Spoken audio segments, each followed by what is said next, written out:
और गाजा के अंदर मोर्चे सज चुके हैं। मिडल ईस्ट के अखबार अल कुद्स के मुताबिक हमास के 50,000 लड़ाके गुरिल्ला वॉर करने के लिए तैयार हो चुके हैं। अब वो बेसब्री से गाजा के अंदर इजराइल के घुसने का इंतजार कर रहे हैं। दूसरी तरफ इजराइल ने इतनी बड़ी फौज इकट्ठा की है कि ईरान और जॉर्डन में हड़कंप मचा हुआ है।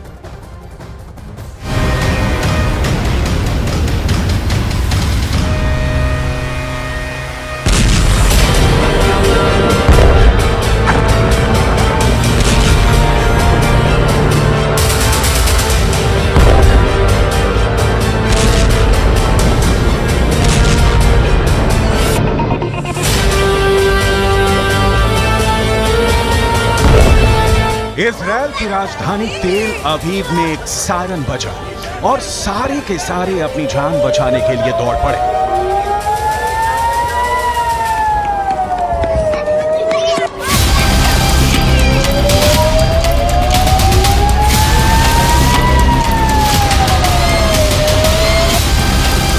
जो जहां था वहीं से सुरक्षित बंकरों की तरफ भागा। लेकिन इस वीडियो में एक शख्स ने सबका ध्यान आकर्षित किया। इस आदमी के हाथ में एक फुटबॉल है और भागने वालों की इस भीड़ में बड़े पैमाने पर बच्चे नजर आ रहे हैं। मतलब साफ है, इजराइल के अंदर राजधानी तेल अवीव में इजराइल के बच्चे खेल रहे हैं और उनको अपनी जान बचाने के लिए सायरन सिस्टम से अलर्ट मिल रहा है। दूसरी तरफ हमास के दुस्साहस की वजह से गाजा के अंदर मासूम बच्चों की लाशें बिछ रही हैं।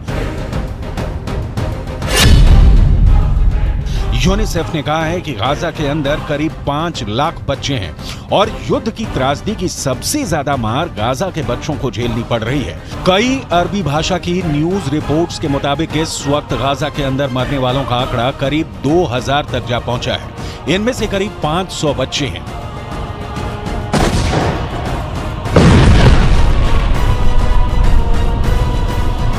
एक तरफ गाजा में लोग मारे जा रहे हैं, दूसरी तरफ अमीर अरब मुल्कों में बैठा हुआ लग्जरी लाइफ जी रहा हमास का सर्वोच्च नेता इस्माइल हानिया पूरी दुनिया को उकसाने में लगा हुआ है। दूसरी तरफ ईरान 7 अक्टूबर के हमले को लेकर हमास के आतंकियों का महिमा मंडन करने में जुटा हुआ है। यानी गाजा पर सब अपनी अंतर्राष्ट्रीय राजनीति चमका रहे हैं, लेकिन गाजा को बचाने के लिए कोई आगे नहीं आ रहा है। ईरान के अंदर बैठे हुए कई एक्सपर्ट इजराइल की आर्मी को खटमल और मच्छर जैसा बता रहे हैं। ईरान का अखबार रिसालतन्यूज.com के एक लेख में इस्लामिक काउंसिल के अध्यक्ष का बयान छपा है। अखबार में लिखा है कि 7 अक्टूबर को इजराइल पर जो हमला हुआ और जिसका सामना करने में इजराइल पूरी तरह से विफल रहा, उससे लगता है कि इजराइल की सेना एक हास्यास्पद सेना है। फिलिस्तीन के युवाओं ने यह साबित कर दिया कि इजराइल की ताकत दिखावे की है और सिर्फ एक झूठ है। फिलहाल अरब देशों में मची हलचल। जॉर्डन से लेकर तुर्की और इराक से लेकर सीरिया, लेबनान से लेकर पाकिस्तान और बांग्लादेश में भी सड़कों पर खूब जमकर विरोध प्रदर्शन हो रहे हैं। लेकिन इस दबाव का कोई असर इजराइल पर नहीं है और इजराइल ने अपनी टैंक आर्मी को गाजा में प्रवेश करवाने से पहले स्थानीय स्तर पर छापे मारने शुरू कर दिए हैं।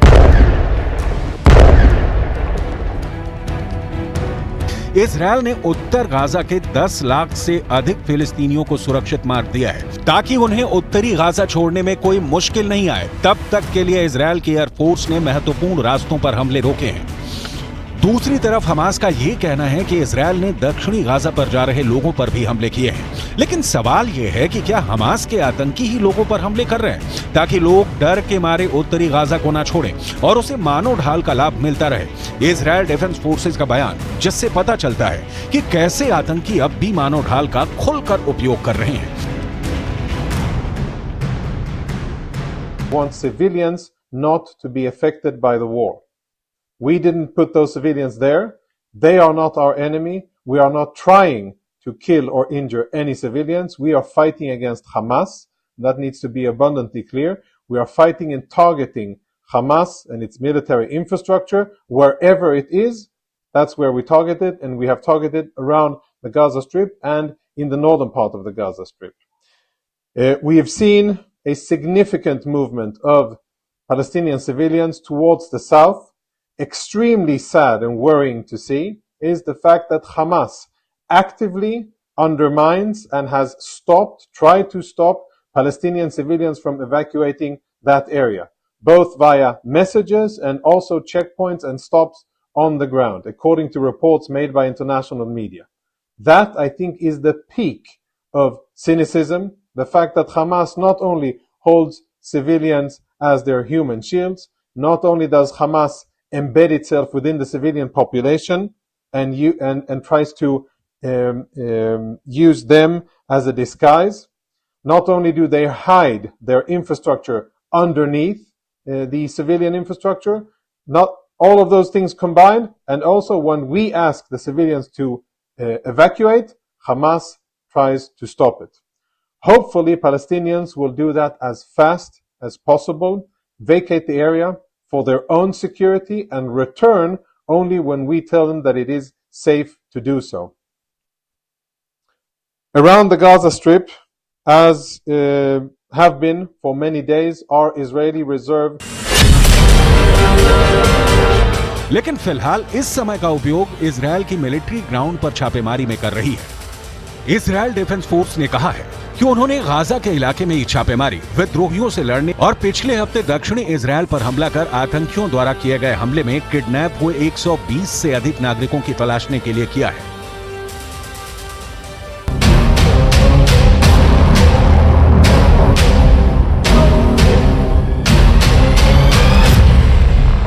गाजा के अंदर इस वक्त की हालत यह है कि फिलिस्तीन के अरबी भाषा के अखबारों के मुताबिक गाजा में दवा की कमी 44% हो चुकी है। गाजा में बिजली की कमी 80% हो चुकी है। गाजा के अंदर 20% बिजली अभी तक जनरेटर से पैदा हो रही थी, लेकिन ईंधन की कमी की वजह से अब जनरेटर भी बंद होने लगे हैं और इसकी वजह से गाजा के अस्पतालों में इलाज में भी दिक्कत आ रही है, क्योंकि वहां बिजली की आपूर्ति में कठिनाई हो रही है। गाजा के अस्पतालों में नाकेबंदी की वजह से चिकित्सा उपकरणों की कमी 33% तक हो चुकी है।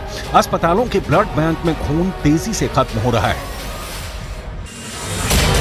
अब सवाल ये उठता है कि आखिर गाजा में मौजूद 20 लाख से ज्यादा लोग क्या करेंगे। जाहिर सी बात है कि इजिप्ट की सरकार की तरफ से कूटनीतिक बयान ये आया है कि लोग गाजा पट्टी को नहीं छोड़ें, क्योंकि अगर गाजा खाली हो गया तो इजरायल जमीन पर कब्जा कर लेगा और फिर उनको वो जमीन वापस नहीं मिल पाएगी। ऐसे में अगर गाजा के लोग जहां हैं वहीं रहेंगे तो जाहिर सी बात है कि फिर इस आशंका से इनकार नहीं किया जा सकता है कि हमास गाजा के लोगों को भी युद्ध लड़ने के लिए मजबूर कर दे।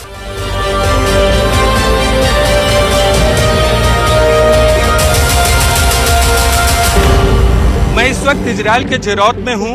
दरअसल खून इजरायल में भी बह रहा है और गाजा में भी, लेकिन असल खूनी खेल तब खेला जाएगा जब इजरायल की सेना गाजा शहर में पहुंचेगी और वहां दोनों पक्षों की तरफ से शहरी युद्ध होगा, यानी गुरिल्ला वॉर होगा गाजा शहर के शहरी इमारतों में। दूसरे विश्व युद्ध में ऐसा ही रूस के अंदर लेनिनग्राद और बर्लिन में भी हुआ। ये एक अर्बन वॉरफेयर था जिसमें लेनिनग्राद और बर्लिन के अंदर इमारतों के अंदर से खूनी जंग लड़ी जा रही थी, जिसमें बेहद खतरनाक जंग हुई थी। हिटलर जैसी तानाशाह की मजबूत आर्मी बेस अर्बन वॉरफेयर यानी शहरी युद्ध को नहीं झेल सकी थी।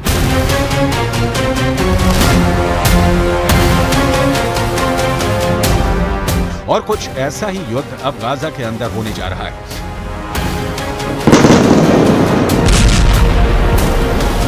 जिन इमारतों को इजरायल ने हवाई हमले करके खंडहर में तब्दील कर दिया है, उन्हीं इमारतों के अंदर से ही हमास के आतंकी खतरनाक गोरिल्ला युद्ध छेड़ने वाले हैं, जिसका अंजाम क्या होगा ये कहना इतना आसान ही नहीं है।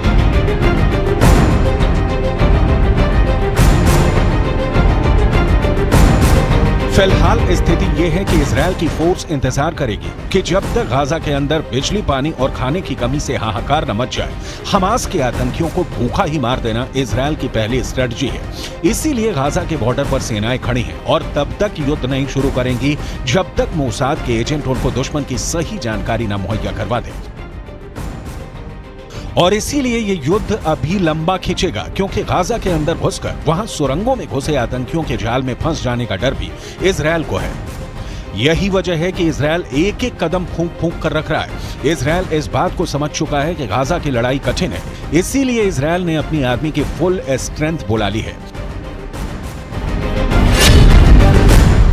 इजरायल की आर्मी में दो तरह के सैनिक हैं। पहले सैनिक हैं इजरायल की एक्टिव आर्मी और दूसरे सैनिक हैं इजरायल की रिजर्व आर्मी। इजरायल के अंदर 50 साल से कम उम्र के लोग रिजर्व आर्मी के सदस्य होते हैं। सामान्य परिस्थितियों में इनमें से ये रिजर्व आर्मी साल में एक बार इजरायल के रक्षा मंत्रालय को रिपोर्ट करती है। लेकिन अब इजरायल ने अपनी 3/4 रिजर्व फोर्स को बुला लिया है, यानी इजरायल की 3,60,000 के रिजर्व आर्मी और इजरायल की 1,50,000 की एक्टिव आर्मी को मिलाकर इजरायल कुल 5,10,000 सैनिक बुला चुका है। इन सभी सैनिकों में सबसे आगे इजरायल की एक्टिव आर्मी ही रहेगी। इजरायल की यही एक्टिव आर्मी गाजा के अंदर घुसेगी। ये एक्टिव आर्मी बिल्कुल युवा है और इसके ज्यादातर सैनिक सिर्फ 18 से 21 साल के बीच में है। रिजर्व आर्मी बैक सपोर्ट में इस एक्टिव आर्मी के लिए गोला बारूद वगैरह मुहैया करवाएगी।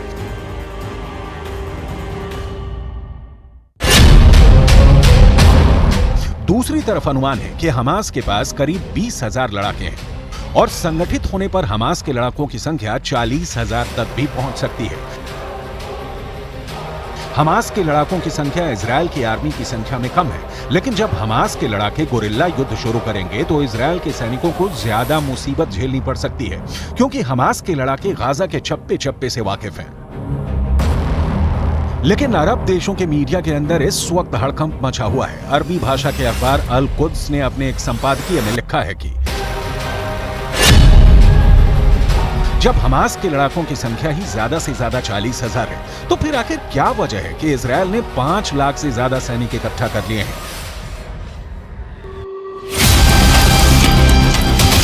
अरब का अरबी भाषा का मीडिया यह दावा कर रहा है कि गाजा के अंदर नरसंहार करने के लिए इजरायल इतनी बड़ी आर्मी इकट्ठा कर रहा है। लेकिन जापान में इजरायल के राजदूत ने कहा है कि इजरायल का दुश्मन हमास है, गाजा पट्टी के लोग नहीं। लेकिन सवाल यह है कि आखिर सिर्फ शब्दों से गाजा पट्टी के अंदर मौजूद लोगों की जान बच पाएगी, इसकी कोई गारंटी नहीं है। कुल मिलाकर गाजा पट्टी का युद्ध इतिहास के सबसे खूंरेज युद्ध में गिना जाने वाला है, जहां उन लोगों के भागने के लिए कोई जगह नहीं है जो गाजा से भागना चाहते हैं।